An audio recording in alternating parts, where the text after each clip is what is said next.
पूजा के बाद मंदिर की प्रदक्षिणा परिक्रमा करनी चाहिए, उसका क्या फल होता है? तो सुनिए, हमारे यहां मंदिर विज्ञान एक बड़ा विज्ञान है और मूर्ति पूजा का अपना एक पूरा साधन है। प्राचीन समय में मंदिरों का निर्माण इसलिए किया गया ताकि हम आकाशीय ऊर्जा को, अंतरिक्षीय ऊर्जा को संग्रहण कर सकें और उन परलोकों की, जो परलोक में जो परमात्मा के लोक हैं, उनकी भी ऊर्जा को हम यहां संग्रहित कर सकें। अब आप कहेंगे उस ऊर्जा को हम संग्रहित कैसे करेंगे? तो इसके लिए ऊर्जा बैलेंसिंग का हमारे यहां प्राचीन तरीका है जिसको हम बोलते हैं पिरामिड। ऊर्जा बैलेंसिंग का सबसे बेस्ट तरीका है पिरामिड दुनिया में। और जैसे पिरामिड शब्द की बात करूं तो आपको मिस्र के पिरामिड याद आ सकते हैं। नहीं, वो भी नॉर्मल नहीं है। वो पिरामिड भी इस ग्रह पर, पृथ्वी ग्रह पर दूसरे ग्रहों से संपर्क स्थापित करने के लिए बनाए गए थे। उनके पीछे वो नॉर्मल नहीं है, बड़ा विज्ञान है। लेकिन हमारे जो पिरामिड थे वो और भी उन्नत थे। उन पिरामिड में उन्होंने मरे हुए लोग रखे और हमारे यहां प्राण प्रतिष्ठित मूर्तियां थी। ये हमारे जो पिरामिड हैं, ये हमारे मंदिर हैं। हमारे जो मंदिर होते हैं वो पिरामिडिकल स्ट्रक्चर में होते हैं। आप देखिएगा इस तरीके से हमारे मंदिर बने होते हैं। यही स्ट्रक्चर होता है, ये पिरामिडिकल स्ट्रक्चर है और ये किसी भी ऊर्जा को बैलेंस करने के लिए सबसे श्रेष्ठ है। बहुत सारे वास्तुविदों को आपने देखा होगा, आपके घर की ऊर्जा को बैलेंस करने के लिए वो पिरामिड यूज करते हैं, पिरामिड लगाते हैं आपके घर में, ऊर्जा बैलेंस हो जाती है उससे, और ये सही है। तो प्राचीन समय में जब हमारे मंदिर बनाए जा रहे थे तो जो उस समय के ज्ञानी और ऋषि और मुनि थे या जो वैज्ञानिक लोग थे, उन्होंने मंदिरों को पिरामिडिकल स्ट्रक्चर से डिजाइन किया ताकि उससे वो अंतरिक्ष की ऊर्जाओं को सोख सकें, खींच सकें। उसके ऊपर धातु भी लगाई और धातु लगाने के साथ साथ तड़ित चालक के रूप में उस धातु को नीचे, जमीन के नीचे तक ले गए। क्यों ले गए? एक तो ये कि तड़ित चालक का काम करेंगे, दूसरा उस ऊर्जा को भूमि तक पहुंचाएंगी जो वो खींच रहे हैं।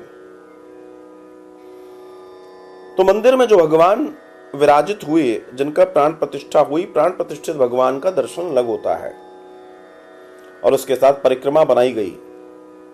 परिक्रमा क्यों बनाई गई? और ध्यान रखिएगा, परिक्रमा एक बड़ा वैज्ञानिक दर्शन है। परिक्रमा दुनिया भर के लोग, अलग अलग पंथ के लोग भी लगाते हैं क्योंकि परिक्रमा में सबसे ज्यादा ऊर्जा प्राप्त होती है। लेकिन सामान्य लोग इस विज्ञान को नहीं समझ पाते, इसलिए आजकल के कई ऐसी जगह मैंने देखी यहां परिक्रमा ही नहीं है, वो भी समझना होगा। जो मंदिर प्राण प्रतिष्ठित थे, हमारे पुराने मंदिरों की आप चर्चा करें, भारत में अनेकों प्राचीन पुराने मंदिर हैं जिन्हें निर्माण किया गया। उनके निर्माण के पीछे पूरा विज्ञान है। जितनी ऊंचाई तक वो दिखाई देते हैं उससे आधी ऊंचाई की गहराई जमीन के नीचे की जाती है, भूमि के नीचे। और भूमि के नीचे उसको करके जहां जल आ जाता है, जैसे ही जल आ जाता है उस जगह पर, वहां से फिर मंदिर का निर्माण शुरू होता है। वहां धातु रखी जाती हैं, घड़े रखे जाते हैं, फिर मिट्टी की लेयरिंग की जाती है, फिर थोड़ी मिट्टी की लेयरिंग के बाद फिर कोई चीज धातु रखी जाती है, धान्य रखे जाते हैं, सप्त धान्य रखे जाते हैं, और ऐसे करते करते पूरा लिंक लेके ऊपर तक आ जाता है। फिर वो चबूतरा बनता है जिस पर भगवान प्रतिस्थापित होते हैं, प्राण प्रतिष्ठा होती है। दर्शन ये है कि जब किसी भी मूर्ति की प्राण प्रतिष्ठा होती है, भगवान उसमें विराजित हो जाते हैं, तो वो ऊर्जा बड़ी घनत्व की होती है, बड़ी महान ऊर्जा होती है।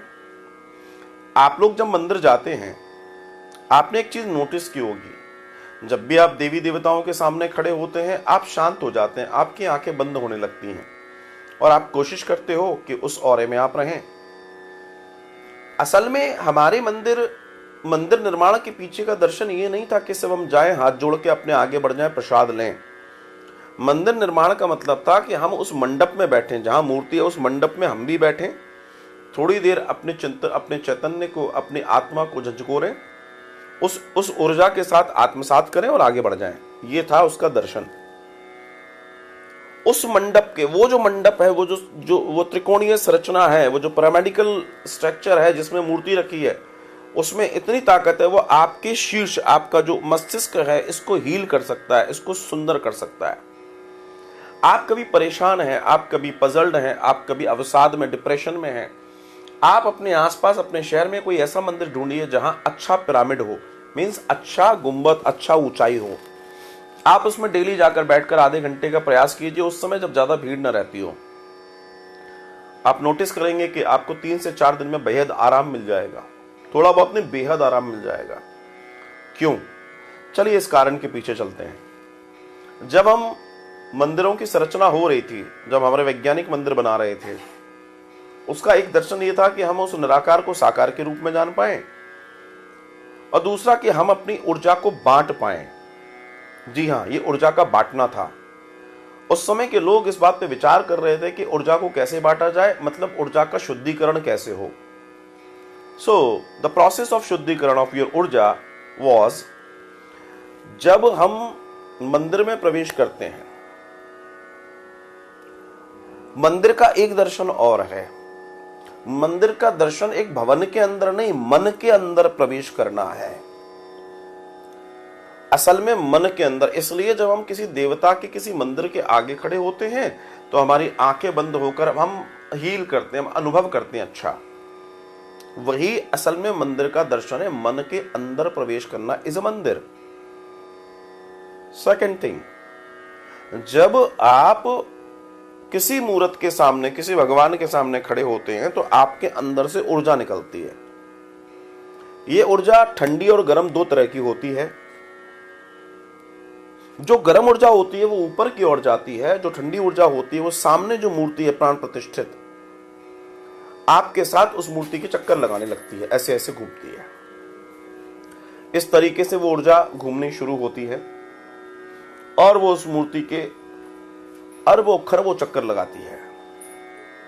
अब दूसरी बात, ये सिर्फ आपकी ऊर्जा चक्कर नहीं लगा रही, वहां जितने लोग आए हैं और जितने लोगों ने उस मूर्ति को प्रणाम किया, उनकी ऊर्जा निकली और ठंडी ऊर्जा उसके चारों ओर ऐसे ऐसे घूम रही है क्लॉकवाइज।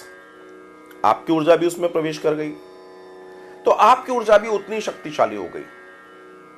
लेकिन वो दूसरी ऊर्जा का क्या हुआ, जो गर्म थी, जो आपसे ऊपर की ओर गई?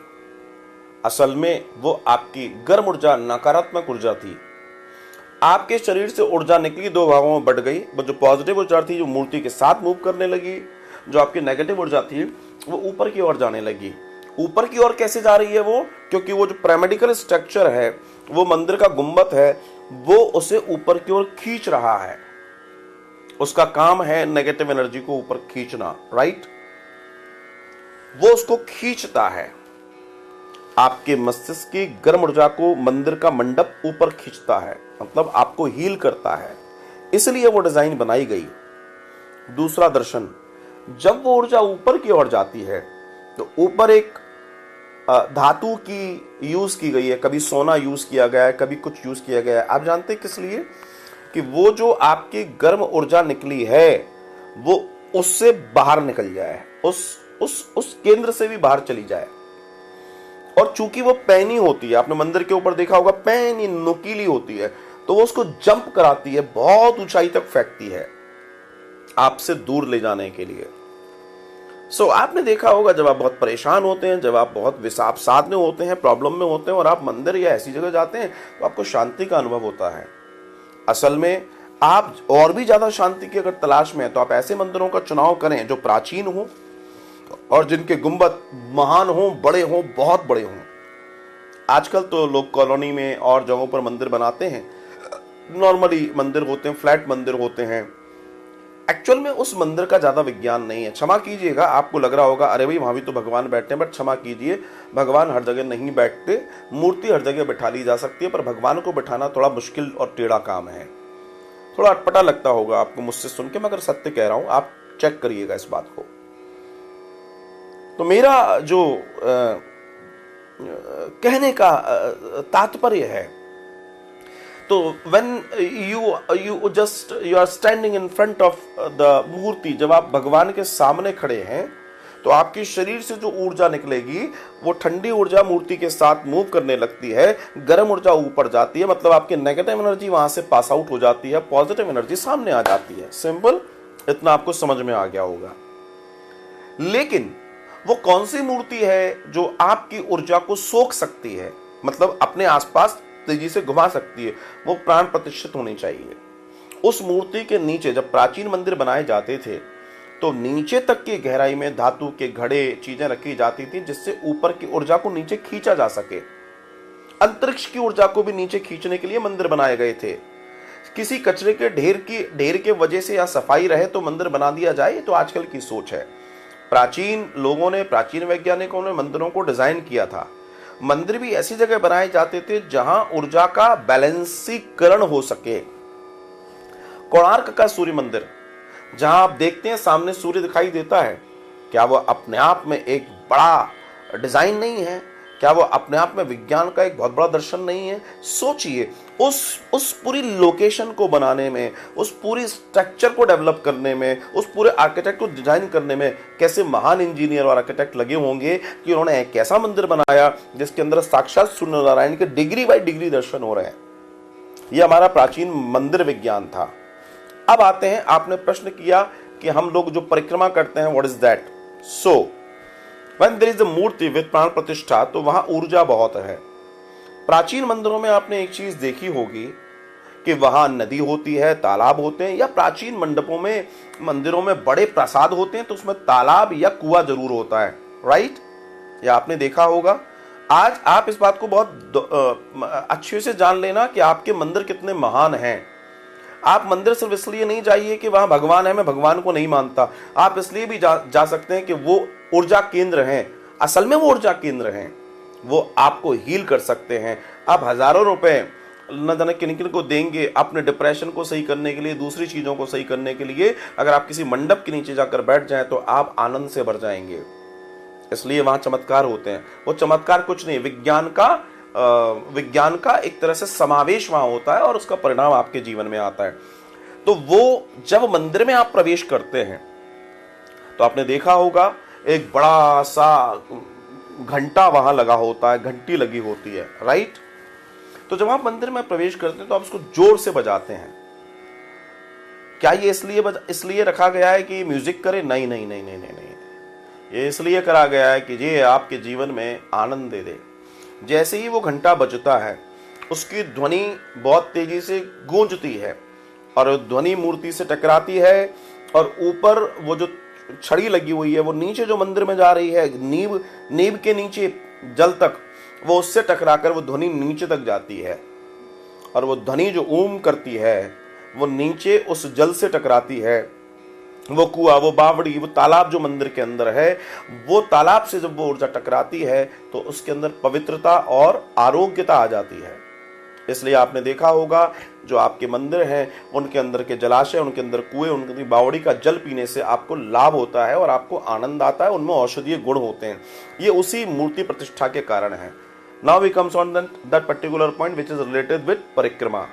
सो अब जो मूर्ति हजारों घनत्व की ऊर्जा जिसके साथ ऐसे ऐसे ऐसे ऐसे ऐसे ऐसे घूम रही है, जब आप प्रदक्षिणा करते हैं, जब आप परिक्रमा करते हैं, तो आप किसी भी मोड में हो, कैसी भी एनर्जी के साथ हो, जैसे ही आप परिक्रमा में प्रवेश करेंगे आप नहाने लगते हैं सकारात्मक ऊर्जा के झरने में जो वहां ऑलरेडी बह रहा है।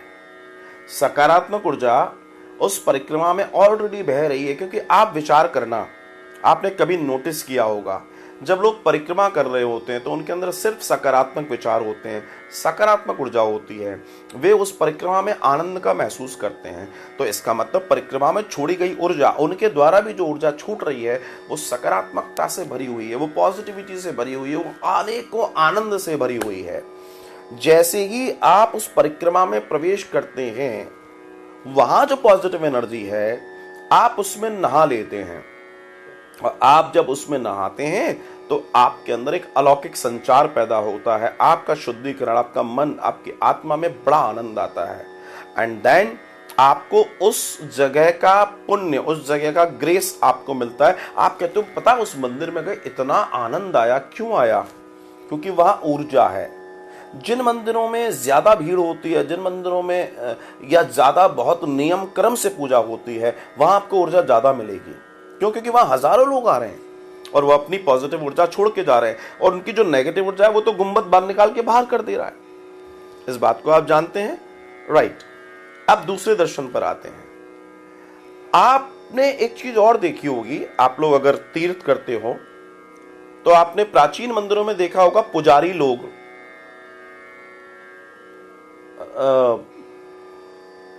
रेशम के वस्त्र पहनते हैं। रेशम, अगर आपने देखा हो, जैसे द्वारका जी में देखा हो या कहीं और, रेशम वस्त्र पहनते हैं। या पहले प्राचीन पुजारियों को बोला ही जाता था कि आप रेशम के वस्त्र पहने। दक्षिण भारत में पहनते हैं। क्यों पहनते हैं? कभी आपने विचार किया? क्या वो बहुत अमीर हैं इसलिए पहनते हैं? ना ना ना ना, वो अमीर नहीं है, वो पढ़े लिखे और लिटरेट लोग हैं इसलिए पहनते हैं। बिकॉज दे नो, जो रेशम का वस्त्र होता है वो सुचालक होता है, मतलब ऊर्जा को सोखने की ताकत उसमें बहुत ज्यादा होती है। तो जब वो मूर्ति के पास रहते हैं तो मूर्ति के पास जो ऊर्जा चल रही है, वो जब वहां रेशम का कपड़ा होगा तो रेशम का कपड़ा ऊर्जा को सोखता बहुत तेजी से है, इसलिए वो रेशम के कपड़े पहनते हैं। प्राचीन समय में जब घर गृहस्थी में सोने के आभूषण बनते थे, बेटियों के लिए, बहुओं के लिए, माताओं के लिए, तो वो लोग बहुत समझदार लोग होते थे। जब आभूषण बनते थे तो वो किसी सिद्ध मंदिर या अपने गांव के मंदिर या जहां भी वो होते थे, वो उन आभूषण को लेके जाते थे और उन आभूषणों को मूर्ति से स्पर्श कराते थे। जी हाँ, मूर्ति से स्पर्श कराते थे, क्योंकि स्वर्ण एक ऐसी धातु है जो ऊर्जा को बहुत तेजी से सोखने की ताकत रखती है। अगर मैंने सोना पहना हुआ है, मान लीजिए मैंने सोने की अंगूठी पहनी है, तो मुझे कुशा, पूजा के लिए जो कुशा पहननी पड़ती है उसकी भी जरूरत नहीं है। यह अपने आप में सुंदर दर्शन है। आपने नोटिस किया होगा, आप कभी पहले हम लोग जैसे गंदा कुत्ता है उसने छू लिया या सुअर ने छू लिया या किसी अशुद्ध से छिल जाते थे, तो हमारे घर की माताएं क्या करती थी? पानी को लेती थी, सोने से स्पर्श कराती थी और हमारे ऊपर मार देती थी। आपको ध्यान होगा, सोने से स्पर्श करा के पानी को मारती थी। क्यों? क्योंकि सोना जहां स्पर्श कर जाएगा वहां पॉजिटिव रेज इकट्ठी हो जाती हैं और वो जब उसके ऊपर पड़ेगा तो उसकी अशुद्धि चली जाएगी। This was the scene. तो हमारे यहाँ का एक एक दर्शन वैज्ञानिक है, एक एक प्रक्रिया वैज्ञानिक है। अगर आप इसके पूरे महत्व को समझे तो आनंद आ जाएगा। तो एक चीज मैं आपसे और यहाँ कहना चाहता हूं, आप लोग के लिए बताना चाहता हूं। आपने सुना होगा कि प्राचीन समय में जो लोग अशुद्ध होते थे उन्हें मंदिर में प्रवेश नहीं दिया जाता था। आपने सुना? बाद में इसको छुआछूत का नाम दे दिया गया और सनातन को बदनाम करने की बहुत कोशिश की गई। मैं आपसे एक चीज पूछना चाहता हूं, आप सब लोग समझदार हैं। आप अगर अपने मंदिर में पूजा कर रहे हैं, और आपके घर का कोई सदस्य, मान लीजिए कोई छोटा बच्चा अगर अशुद्ध अवस्था में है, गंदा है, और वो मंदिर में प्रवेश करेगा तो आप क्या करेंगे? मैं आपसे प्रश्न पूछता हूं, आप क्या कहेंगे? अरे अरे इसको बाहर ले जाओ, ये गंदा है, अरे हटाओ इसको मंदिर में से। आप तो अपने बच्चे के लिए भी यही कह रहे हैं ना। मतलब कोई भी अशुद्ध चीज मंदिर में प्रवेश नहीं कर सकती। Very simple. क्यों? क्योंकि वहां शुद्धता को एनर्जाइज करने के लिए हमने वो मंदिर बनाए इसलिए है कि हम उसमें सकारात्मक ऊर्जा का संचार कर सकें और अंतरिक्ष से उन महान ऊर्जाओं को ग्रहण कर सकें जो हमारे लिए आवश्यक है। तो हम उसमें गंदगी कैसे होने देंगे? अगर हमें उसमें गंदगी कर दी तो हमें उसका लाभ ही नहीं मिलेगा। एक चीज, now we comes on the point. तो प्राचीन समय में यह था कि जो लोग अशुद्ध हैं वो मंदिर के गुंबद को देख लें। अगर मंदिर का जो गुंबद है, जो अशुद्ध लोग हैं उसको देख लेंगे तो उनको उस मंदिर के दर्शन का सकारात्मक फल मिल जाएगा। आप में से कई लोग कहेंगे क्या पागलपन है, भगवान की पूजा, भगवान के मंदिर का दर्शन कैसे गुंबद के करके हो जाएगा? ये तो गलत है। लेकिन साहब ये पूरा वैज्ञानिक है, पूरा का पूरा बेस्ड ऑन साइंस है। हाँ, वेस्ट ऑफ साइंस कैसे, चलिए समझते हैं इसको भी। आपने पढ़ा है, आप लोग सब पढ़े लिखे लोग हैं। गणित कहता है, अगर मान लीजिए मैं आपसे, आप लोग थोड़ा बहुत गणित तो बिल्कुल जानते होंगे, तो अगर किसी की नेगेटिव चीज किसी नेगेटिव चीज से जुड़ेगी तो परिणाम क्या होगा? नेगेटिव चीज को जोड़ दिया जाए, दो नेगेटिव चीजों को जोड़ा जाए तो क्या होगा? आपने पढ़ा है नेगेटिव नेगेटिव पॉजिटिव, पढ़ा है ना? तो जब कोई अशुद्ध अवस्था का व्यक्ति उस गुंबद को देखेगा, जो मंदिर का गुंबद है जिसमें नेगेटिव एनर्जी भरी हुई है, क्योंकि वो नेगेटिव एनर्जी निकालने के लिए बनाया हुआ है, सो जब ये नेगेटिविटी उस नेगेटिविटी से टकराएगी तो परिणाम क्या होंगे? पॉजिटिव। आपको वहां से असंख्य घनत्व की ऊर्जा मिलेगी और आपका कल्याण होगा। लेकिन बात है कि कोई समझना ही नहीं चाहता कि साइंस क्या है सनातन का, और मैं इसी सनातन के सिद्धांत के लिए आपसे बात कर रहा हूं। आप अपने नन्हे मुन्ने बच्चों को, या जो लोग बच्चे पढ़ने वाले लोग हैं, ये कुछ ना करें, सिर्फ 5 मिनट के लिए मैं कह रहा हूं, मूर्ति पूजा करें नहीं करें, they do one thing only, if there is a मंदिर with tomb with this structure, जिसका गुंबद हो, सारी चीजें हो, कुछ मत करो, एक 5 मिनट के लिए जाकर वहां बैठ जाया करो, सिंपल बैठ जाओ और आंखें बंद करके अपना ध्यान करो, भगवान का ना करो, अपना करो। आप देखना आपके जीवन में महान परिवर्तन आ जाएगा। आपकी मेमोरी बढ़ जाएगी, आपकी स्टडी स्किल्स बढ़ जाएंगी, आपकी वर्किंग स्किल्स बढ़ जाएंगी, आप खुद उस चेतना को महसूस करोगे। हाँ, एक चीज मैं यहाँ और निवेदन करना चाहता हूं, अगर आप कर पाए तो। निवेदन यह है, अगर आपको कोई ऐसा मंदिर मिल जाए जिसमें एक ही देवता हो, जी हाँ, एक ही देवता, या एक प्रॉपर्टी का देवता, आप शायद न समझ पा रहे हो, मैं समझाने का प्रयास करता हूं। शिव मंदिर है तो उसमें शक्ति भी होंगी, शिव मंदिर है तो उसमें गणेश जी भी होंगे, कार्तिकेय भी होंगे, चलेगा। लेकिन अगर राम मंदिर है, उसमें दुर्गा जी भी हैं, उसमें अन्य भी हैं, तो नहीं चलेगा। एक ही प्रॉपर्टी के पहले के मंदिर इसी तरह से डिजाइन होते थे कि उनमें एक देवता का विद्यमान होता था। आज क्या कर लिया है लोगों ने, मंदिर बनाए कॉलोनी में और उसको शोरूम बना दिया, जिसकी जो मर्जी है उसने मूर्ति वहां पे रख दी। इन्हें मालूम ही नहीं है कि विज्ञान क्या है। एक ही मंडप के अंदर सारे देवताओं की उन्होंने मंडी लगा दी, ये गलत है। ये हमारे मूर्ति विज्ञान और मंदिर विज्ञान का दर्शन नहीं था और न है। किसी स्पेसिफिक देवता के लिए एक मंदिर का निर्माण होता है जहां उसकी ऊर्जा का प्योरली हम ऑब्जर्व कर सकें। लेकिन लोगों को इस बारे में कुछ नहीं मालूम था और वो कुछ भी करने लगे, और आज की स्थिति देखिए कितना गड़बड़ घोटाला हो गया। तो अगर आप ऐसा करते हैं तो आपको बहुत लाभ होगा। अगर आप मंदिरों के अंदर कोई जलाशय, कुआ, बावड़ी है, उसका जल आप लेते हैं तो आपको बहुत लाभ होगा, क्योंकि उसके अंदर ऊर्जा का भंडार है, and that can change your life.